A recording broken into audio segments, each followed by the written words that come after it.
Selanjutnya, contoh kasus uji non-parametik. Sini terdapat ada 3 contoh kasus yang sumbernya dari penuntun praktikum statistika non-parametik dengan SPSS oleh Dr. Niluputu Suciptawati MSI. Yang pertama, ada seorang guru ingin mengetahui apakah ada perbedaan antara nilai ujian seorang siswa pada mata ajar tertentu jika ia belajar sendirian dan jika ia belajar berkelompok. Pertama, siswa belajar sendiri-sendiri, dan yang kedua, sebelum ujian, siswa dapat dengan bebas belajar secara berkelompok. Ini uji 2 sampel berpasangan karena dia ingin membandingkan bagaimana nilai perbedaan antara nilai ujian siswa pada mata ajar tertentu ya, apabila ia belajar sendirian sama jika ia belajar berkelompok gitu. Padanannya, jika data terdistribusi normal, maka menggunakan paired sample t-test atau uji T2 sampel berpasangan. Dan jika data tidak terdistribusi normal, maka menggunakan uji non-parametik, yakni uji tanda atau uji peringkat bertanda Wilcoxon. Jadi padanannya ini tuh pada awalnya kita mau uji T2 sampel berpasangan. Ternyata tidak memenuhi asumsi normalitas nih si uji T2 sampel berpasangan ini. Maksudnya tidak memenuhi asumsi normalitas. Maka kita bisa pakai uji non-parametik, yaitu Wilcoxon, uji peringkat bertanda Wilcoxon itu. Karena data ini, analisis ini tidak mempunyai asumsi, datanya tidak terdistribusi normal gitu maksudnya. Selanjutnya yang kedua, ada suatu penelitian dilakukan untuk melihat hubungan antara tipe sekolah dengan jenis kelamin. Apakah ada kecenderungan sekolah swasta lebih banyak murid perempuan jika dibandingkan dengan sekolah negeri? Ini sampelnya ada 2 ya, sekolah negeri dan sekolah swasta. Berarti dia itu uji 2 sampel saling bebas. Dan padanannya, jika data terdistribusi normal, maka menggunakan independent sample t-test atau uji T2 sampel saling bebas.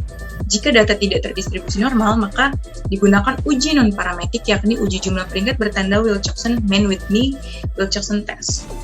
Jadi seperti saya sudah bilang tadi, bahwa pada awalnya kita mau uji T2 sampel saling bebas nih. Ternyata datanya tidak memenuhi asumsi normalitas atau tidak terdistribusi normal.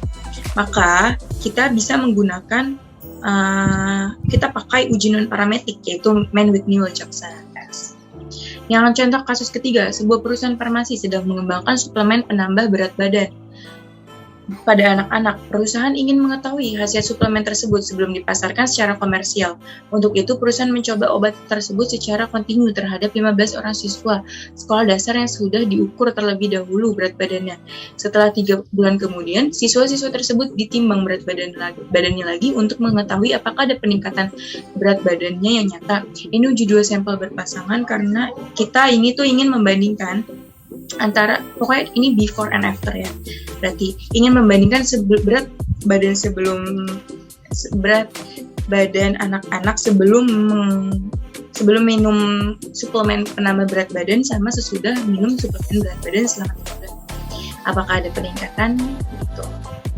Padanannya, jika data terdistribusi normal, maka menggunakan paired sample t-test atau uji T sampel saling berpasangan.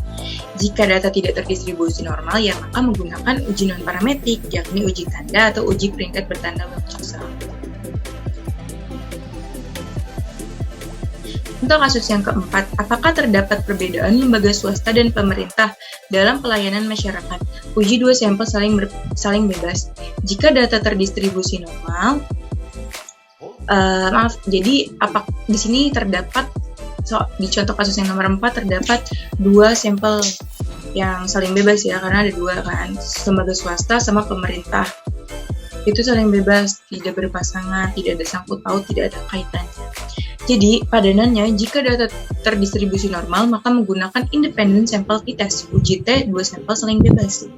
Jika data terdistribusi tidak normal, maka digunakan uji non-parametik, yakni uji jumlah peringkat bertanda Wilcoxon-Mann-Whitney Wilcoxon test.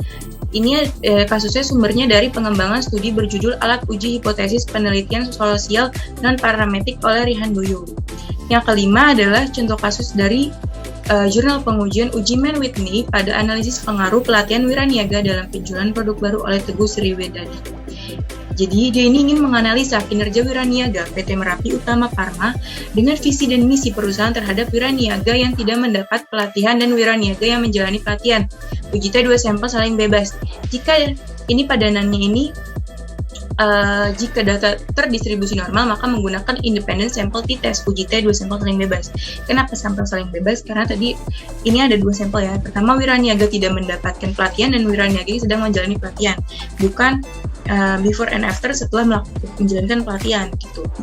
Yang kedua, jika data terdistribusi tidak normal, maka digunakan uji non-parametrik, yakni uji jumlah peringkat bertanda Wilcoxon test. Nah, sehingga jadi setiap parametrik ini tuh memiliki padanan parametriknya ya. Intinya non-parametrik ini kan tadi sebagai alternatif dari parametrik kalau parametriknya ini tidak memenuhi asumsi yang disyaratkan gitu. Jadi yang dimaksud padanan ini seperti itu. Yang jika data terdistribusi normal yang AB itu.